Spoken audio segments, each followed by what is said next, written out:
Assalamualaikum, salam siaran bersama kami dalam Fokus hari ini, edisi 26 Mac 2015. Saya Zawasi Yusof. Dan saya Diati Zaidi, Fokus tempatan dan antarabangsa, terkini dan terbaik kami sediakan untuk anda.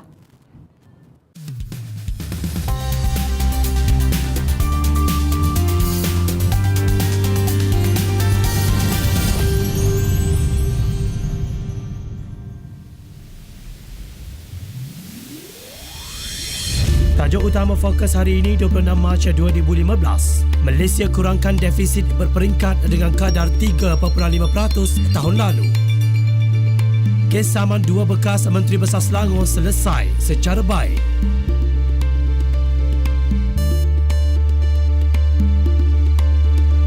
Arab Saudi pindah senjata berat ke sempadan Yaman. Sementara itu, Perdana Menteri Malaysia Datuk Seri Najib Tun Razak dan beberapa menteri Kabinet siang tadi memberi penghormatan terakhir kepada mendiang Lee Kuan Yew, Perdana Menteri pertama Singapura yang meninggal dunia pada Isnin lepas. Najib yang diiringi isteri Datin Seri Rosmah Mansor tiba pada tengah hari di bangunan Parlimen tempat mayat Kuan Yew diletakkan sebelum upacara pengebumian negara diadakan pada Ahad. Delegasi Malaysia turut disertai Menteri Luar Datuk Seri Anifah Aman, Menteri Pengangkutan Datuk Seri Leo Tiong Lai, Menteri Sumber Asli dan Alam Sekitar Datuk Seri G. Palanival dan Menteri di Jabatan Perdana Menteri Datuk Mah Siu Kiong. Ketibaan Najib Rosmah dan Menteri berkenaan di bangunan Parlimen disambut oleh Perdana Menteri Singapura Lee Hsien Loong yang juga anak lelaki Lee Kuan Yew dan isterinya Ho Ching.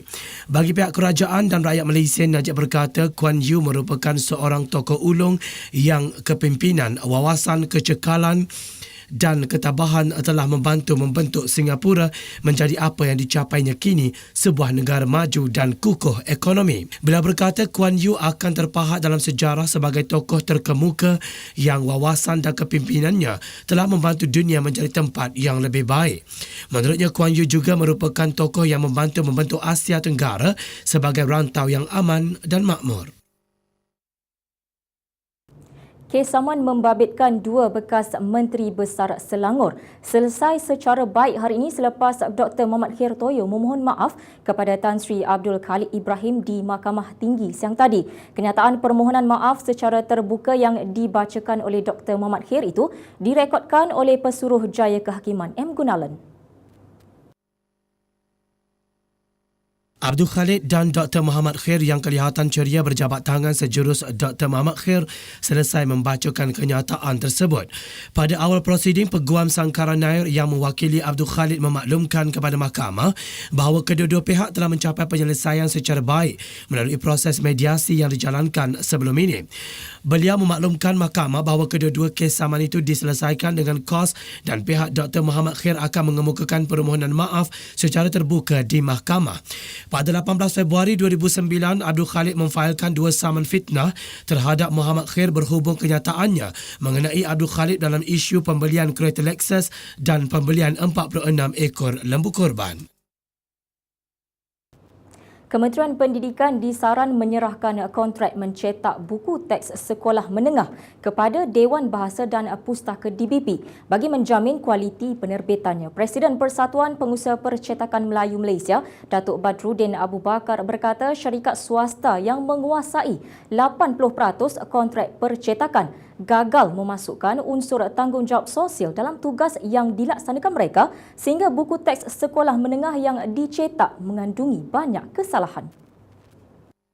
Baharudin berkata PPPMM mahu kerajaan dan Kementerian Pendidikan memberi perhatian dengan meningkatkan peratusan pemberian kerja-kerja mencetak sebanyak 50% kepada DBP daripada 20% ketika ini. Beliau berkata pengambil alihan sepenuhnya oleh DBP telah memastikan antaranya isu lewat cetak, buku tidak dapat diedar dan kesalahan dalam kandungan tidak lagi berbangkit. Selain jumlah syarikat percetakan, pengedaran dan pemasaran dijangka bertambah, pemberian kontrak kepada DBP juga dijangka sangka menghidupkan semula syarikat Bumiputra yang terlibat dalam industri itu yang ketika ini dilihat semakin suram. Sementara itu, Muhammad Nizam berkata MTEM dan PPPMM dalam mesyuaratnya hari ini membuat resolusi untuk diserahkan segera kepada Kementerian Pendidikan dan Menteri Pendidikan Tan Sri Muhyiddin Yassin agar saranan itu diterima dan dilaksanakan.